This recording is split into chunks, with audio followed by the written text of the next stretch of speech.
Hello guys, nagluto ako ng gulay nga pakbit, gigataan ko.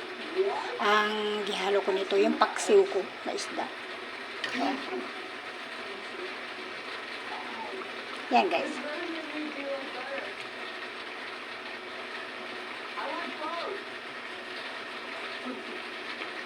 Yan.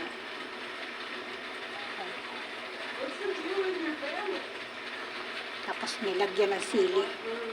Ang pakbit, may halo na talong, sitaw, okra, kalabasa. Ang halo. At saka kasali pa yung ampalaya.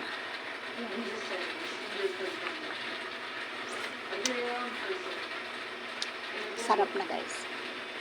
Yan o. Sarap. Bye-bye. Lutod na. Kain na tayo guys. Salamat sa panood.